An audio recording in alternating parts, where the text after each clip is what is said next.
Continuamos con la siguiente ponencia. ¿Cuál es el tiempo de demora al iniciar el tratamiento antirretroviral una vez confirmado el diagnóstico de infección por VIH? Presenta Miguel Torralba del Hospital Universitario de Guadalajara. Sí, buenos días a todos. En primer lugar, muchas gracias al Comité Científico por seleccionar nuestra presentación para poder comunicarla con todos ustedes.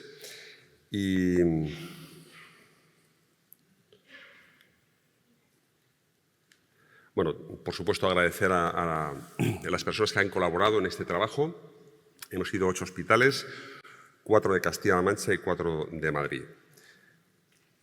Bueno, este es el panorama que tenemos en España. Un porcentaje importante de gente un número de gente se sigue contagiando de VIH, 3.196 según los últimos datos del Ministerio. Y esto pues sigue siendo un problema. Pensábamos que íbamos reduciendo, ¿no? Quizá después de la pandemia, pero volvemos a seguir teniendo un número importante de nuevas infecciones. Además, estas infecciones, como saben, pues tenemos un drama aquí, ¿no? Que muchos pacientes siguen siendo diagnosticados con muy poquitos CD4, late presenters, y esto es un problema para todos nosotros que como sociedad debemos intentar abordar. En cuanto a la cascada, me parece que estamos haciendo bien las cosas en España y parece, ¿no?, que se estima que hay un 7,5% de pacientes que están entre nosotros, en la población española, que todavía no hemos diagnosticado. Una vez que los diagnosticamos, los tratamos. La pregunta es cuánto tiempo tardamos en tratarlos. Y esto es un poco como el tema de la sopa, ¿no? Yo no sé si ustedes han hecho sopa de fideos y al principio coger los fideos cuando hay un puchero de sopa pues es fácil.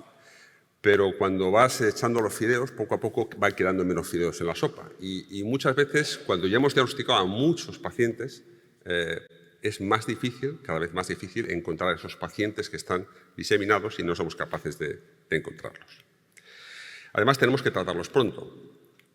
Sabemos que hemos dicho, diagnosticar a todos precozmente, tratar precozmente tiene beneficios para el propio paciente, sabemos que aumenta la retención en el sistema, sabemos que disminuimos los reservorios, sabemos que hay una mejoría en los CD4, ¿no?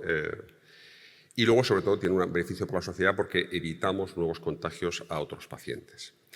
Estaba yo pensando que si 100 personas no diagnosticadas tienen 10 coitos al mes, pueden ustedes mirarse unos a otros y no sé yo si 10 coitos al mes, pero en nuestra población, si hay 100 personas que tienen 10 coitos al mes, eso supone pues 1.000 coitos al mes y eso supone en realidad pues 1 o 2 o 3 nuevas infecciones que nos van viniendo, ¿no?, a la consulta.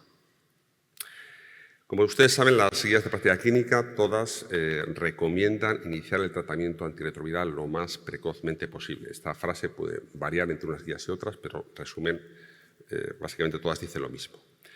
Entonces, nuestro objetivo del trabajo fue analizar el tiempo de demora, tiempo entre el diagnóstico de infección por VIH medido por Western Blot hasta el inicio del tratamiento antirretroviral por un clínico. Y eso valorarlo en función de los años de seguimiento en la corte que les mostraré ahora. Y luego también, por supuesto, identificar qué factores se asociaban a esta reducción o incremento en el tiempo de demora. Bueno, este es un gráfico muy general. Por una parte tenemos no sé si esto aquí, la fecha de diagnóstico, la fecha de consulta. A veces los pacientes pueden estar hospitalizados y desde este tiempo de consulta, cuando el médico inicia el tratamiento antirretroviral. Una vez que inicia el tratamiento antirretroviral, ¿cuánto tiempo tarda en quedarse? Aquí he puesto menos de 1.000 copias porque la mayoría de los pacientes al mes de tratamiento tienen menos de 1.000 copias y ya es muy poco probable la nueva infección. Y luego, pues, más tiempo, pues, tienen menos de 200 o menos de 50 copias. Lo ideal es reducir este tiempo, que es lo que llamamos este tiempo de aquí, tiempo de demora, en rojo, para evitar futuros o nuevos contagios. Bien, analizamos todos los nuevos diagnósticos de infección por VIH en estos 8 hospitales entre el 2015 al 2023. Es un estudio de cohortes retrospectivo. Y el tiempo de demora es desde el Western Blot hasta que se comienza el tratamiento antirretroviral. Analizamos múltiples variables que ven aquí Y bueno, se hizo una estadística descriptiva general con porcentajes, medianas e intervalos intercuartílicos, un análisis univariado para ver los factores y luego una regresión lineal multivariante con la variable dependiente, pues el tiempo de demora. Bien, se estudiaron 713 sujetos entre el 2015 y el 2023, 77% fueron hombres con una mediana de 36 años. Ahí está el porcentaje de mecanismo de contagio, de transmisión. La hepatitis B fue escasa, la serología hepatitis C también fue escasa. El 20% habían presentado SIDA al diagnóstico, la mediana de CD4 fue de 333, el logaritmo de carga viral fue de 4,9 y hubo 8 gestaciones, que fue cuando se diagnosticó y se trató a la paciente. La mayoría de los pacientes fueron tratados con inhibidores de la integrasa y mucho menos con no nucleósidos o IPs. De los que se trataron con Biktarvy o con Dovato fueron 57% con Biktarvy y 43% con Dovato. El uso de Abacavir, TDF o TAF está representado ahí en la tabla. Y es importante este dato, que solo el 34% de los pacientes inician TAR en las 2 primeras semanas tras el diagnóstico. Quizás esta es la diapositiva más importante. Ven los diferentes tiempos de demora en cada uno de los espacios.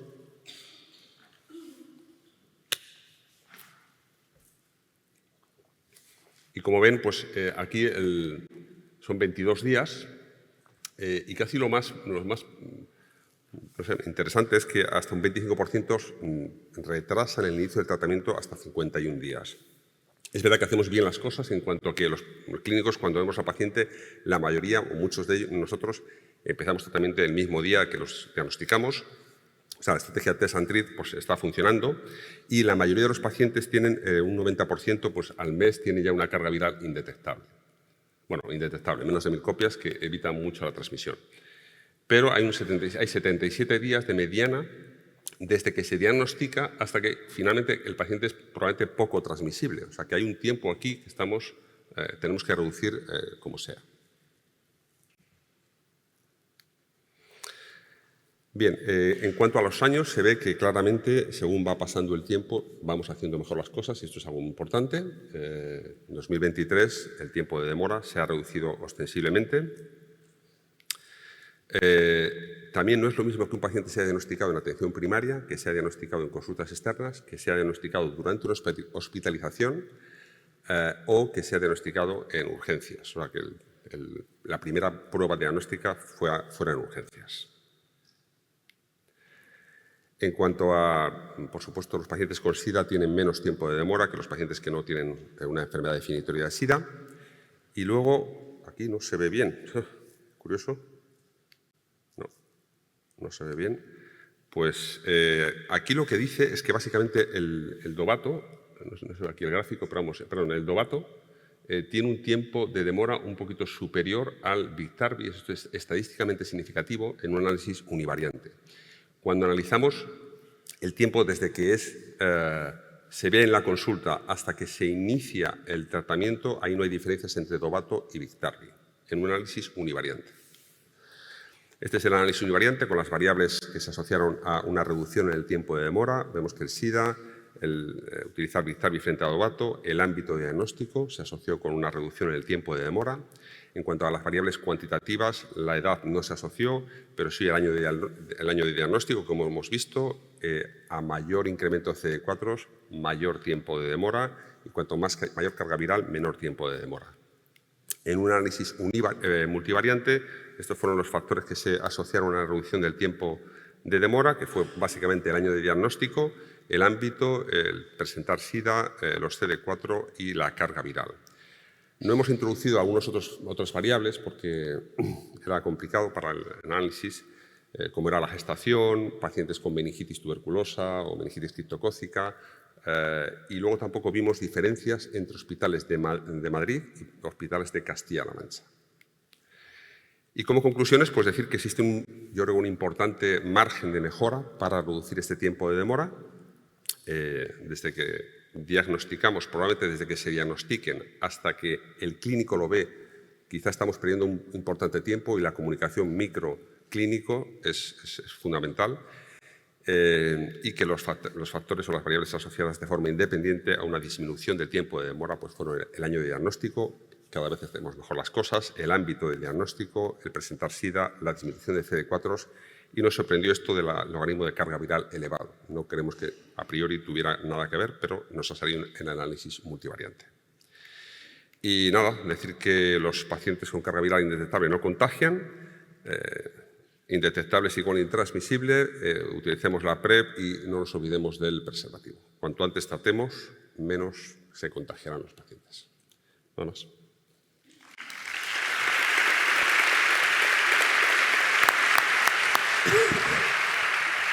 Pues muchas gracias, Miguel.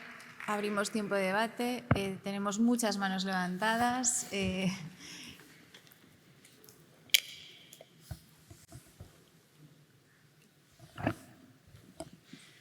Muchas gracias, Miguel. Una presentación excelente. La verdad es que cuando dices que hay mucho margen de mejora, 3 semanas de mediana para el inicio del tratamiento parece un tiempo muy razonable. Sí, yo creo que... Eso es un comentario positivo, vamos. Gracias. Y luego, yo solamente era una pregunta. ¿Habéis visto si la población migrante tiene un tiempo de inicio de demora más tardío? Lo digo como una barrera de acceso al sistema sanitario, ¿o no la habéis mirado? Pues mira, la verdad es que esa variable está recogida en algunos hospitales y en otros no, y entonces no lo hemos introducido en el análisis. Entonces es muy importante sí, reconocer esto. Hombre, yo creo que hay cosas que se están haciendo bien, se están haciendo cada vez mejor. Yo creo personalmente que hay, según qué hospitales, la comunicación entre los micros y los clínicos, llamar cuanto antes, oye, hay un paciente que está VIH, y es que a veces se retrasa muchísimo esta gente hasta que se inicia el tratamiento, ¿no? Entonces ahí sí que hay un margen de mejora. Gracias, Miguel. Me parece que este tipo de análisis son muy importantes para que podamos ver cuáles son los problemas a la hora de diagnosticar y tratar rápido a los pacientes, que es nuestro objetivo. Si no he entendido mal, habéis empezado a contar ese tiempo del diagnóstico desde que tiene el Western blot positivo. Sí. Probablemente eso estás infravalorando la demora real, porque el paciente primero se saca un ELISA, luego, además, también hay que, no sé si el Western blot es el día que se extrae o el día que se comunica y lo sabe el médico. Pero incluso eso, si miras para atrás, a veces en este tipo de estudios hay que especificar bien porque cuando se saca el primer ELISA o cuando el primer ELISA se informa o se informa al paciente, cuando se saca el segundo, ahí puede haber demoras, sobre todo en atención primaria, que pueden ser bastante largas. Entonces, bueno, no sé si eso lo habéis mirado. Bueno, el análisis se hizo con la fecha del Western blot, pero es verdad que a nosotros nos pasa. Nosotros muchas veces hacemos un ELISA, es positivo y a veces en nuestro laboratorio tarda una semana, porque a veces reúnen otras muestras y tarda una semana desde la carga, la serología, hasta hacer el Western blot. En otros centros puede ser distinto. En este tiempo de demora solamente incluimos aquellos que teníamos, la fecha que pusimos fue la fecha que se hizo el Western blot, pero sí que es otro tema que hay que también, es preocupante y hay que... Sí, Miguel, ¿cómo habéis manejado los pacientes con enfermedades oportunistas que condicionan un retraso del tratamiento? Por ejemplo, meningitis por criptococo. Claro, bueno, realmente es que aquí, en cuanto al tiempo de demora, había muy poquitas. Creo que había 3 pacientes con meningitis tuberculosas o criptocócica, entonces tampoco tiene mucho impacto, ¿no? Aún así, aunque tú pospongas 4 semanas el tratamiento, pacientes ingresados, tampoco impacta mucho en esto, son 4 o 5 semanas, o sea que tampoco no es un gran problema, ¿no? Para este. Felicidades, Miguel, por el estudio y la presentación. Una de las variables es tiempo menor de demora en los pacientes con SIDA. ¿Esto es porque lo comenzabais, porque estaban hospitalizados, se hacía el diagnóstico y les comenzabais ya el tratamiento? ¿Es así? Claro, muchos pacientes estaban hospitalizados, se diagnosticó y en esos pacientes, de hecho, los pacientes que estaban hospitalizados, cuando se hacía el diagnóstico de VIH, el tiempo de demora, desde que se diagnostica hasta que se inicia el tratamiento es a veces un día, a no ser que sea una meningitis tuberculosa o una meningitis criptocócica. Vale. Y la otra pregunta, otro grupo de pacientes que también debería tener un tratamiento precoz son aquellos con infección aguda o reciente. ¿Tenéis...? Esto no lo hemos mirado. A veces en los comentarios de la base de datos había una primoinfección, pero no lo hemos analizado estadísticamente. Vale, muchas gracias. José Ignacio, Juan... Miguel, a mí muchas gracias, es muy interesante. A mí la diapositiva que más me llama la atención, que bueno, lo puedo explicar, es la diferencia que hay entre niveles asistenciales, primaria, pero luego dentro del mismo sistema hospitalario, la diferencia que hay entre hospitalización, consultas externas y urgencias. Lo que llama poderosamente la atención es donde menos se tarda en empezar el tratamiento es cuando uno se diagnostica o tiene una serología en urgencias. Entonces, a mí me parece este trabajo interesantísimo para que, y te pregunto, propongas medidas de mejora a nivel hospitalario en los circuitos. ¿Tú qué propones? ¿Cómo se puede mejorar, acortar estos tiempos que simplemente comunicación? Hombre, vamos, en nuestro hospital al menos, claro, todo paciente que se le hace una serología VIH y es positiva, ya sea en urgencias, en consulta externa, en hospitalización o en primaria, automáticamente el micro nos da una señal de alarma, nos manda un correo al equipo de VIH. Entonces, el equipo de VIH intenta ponerse en contacto con el médico que solicitó la prueba, pero a veces, como no es posible, primaria, tal, directamente llamamos al paciente y decimos que tiene que venir al hospital a realizarse la prueba. Cuando el paciente viene a urgencias y es hospitalizado es más sencillo porque el paciente se sigue muy fácilmente. El problema es cuando va a primaria, pero actualmente, es lo que nos hacía hace 3 o 4 años, todo paciente con diagnóstico de VIH, un clínico tiene que saber que hay un paciente VIH que está por ahí y que todavía no ha iniciado un tratamiento. Yo comento, a propósito de una pregunta que hizo Fede, bueno, sabéis que en CORIS analizamos desde el 2004 hasta el 2018 unos indicadores, en aquel momento eran 14.000, toda España, y analizamos 2 indicadores que son universalmente aceptados de cómo funciona el sistema sanitario, que es linkage to care within the first month of diagnosis, viral suppression, ¿no? Eso es del CDC, supresión viral a los 3 meses del diagnóstico, esto es la ciudad de Nueva York, y luego lo que tú has comentado. La verdad es que en España las cosas yo creo que están francamente bien. Y lo digo porque desde el 2004 al 2018 la ligazón después del primer mes mejoró del 40 al 80%. La supresión viral mejoró a los 3 meses de un 6 a un 45%, o sea, 6 en aquella época. Y en cuanto específicamente a lo que tú comentas, pues hemos encontrado que de la mediana de diagnóstico y inicio de tratamiento en los primeros años en CORIS, 2004, eran como 18 meses y desde el año 2017 es menos de un mes, ¿no? O sea, y luego ya no había diferencias, yo creo que geográficas, y lo que sí encontramos es que los adictos, las personas que se habían infectado por consumo de drogas y los que habían nacido en países de Latinoamérica sí que tenían en ese sentido peor indicadores en cuanto a ligazón al cuidado en el primer mes, ¿no? Pero que las cosas bastante bien, ¿eh? Sí, la última. Vale. Sí, una pregunta.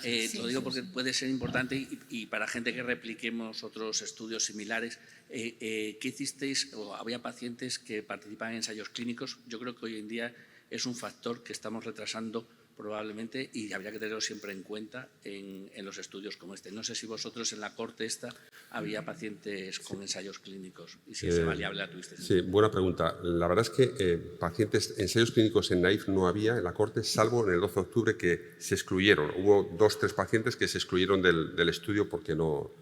Pero sí es interesante que a veces se pospone un poquito el inicio de tratamiento para reclutar, bueno, un poquito, pero sí es un tema importante. Y aprovecho al comentario de Juan Berenguer para decir que Castilla-La Mancha no está en la CORIS. O sea, la CORIS recoge mucha de la población de España, pero no de Castilla-La Mancha. Por eso nos animamos a hacer este estudio. Entonces, es una, en fin, que nos incluyáis en la CORIS.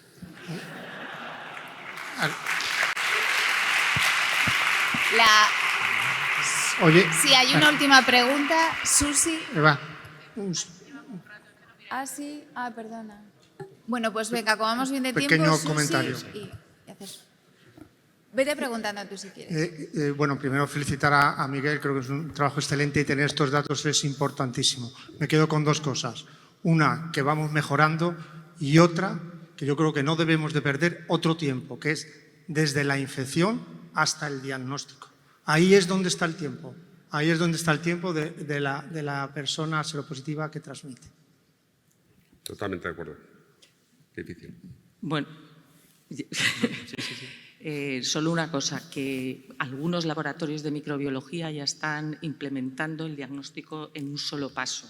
Significa que en la primera muestra que llega, con el nivel, o sea, con el ELISA positivo, el microbiólogo ahí hace un Western blot y una carga viral, con lo cual además los falsos positivos pues desaparecen bastante. Eso no significa que después no se haga una segunda muestra, ¿vale?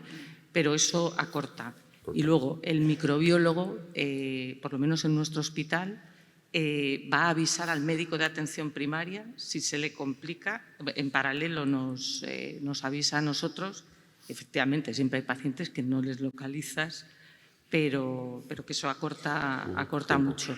Y luego, a mí me ha parecido que con respecto a CORIS, como tú ya has dicho que no, y con respecto a los datos nacionales, que ahí sí que estáis, la enfermedad avanzada o diagnóstico de SIDA me parece que estaba en un 20%. Sí. Y en los últimos años en las cohortes están en el torno del 10%, así. Que, bueno, pues también yo creo que hay que vigilar eso un poco. Bueno, pues ahora sí, muchas gracias Miguel y gracias a todos por la discusión.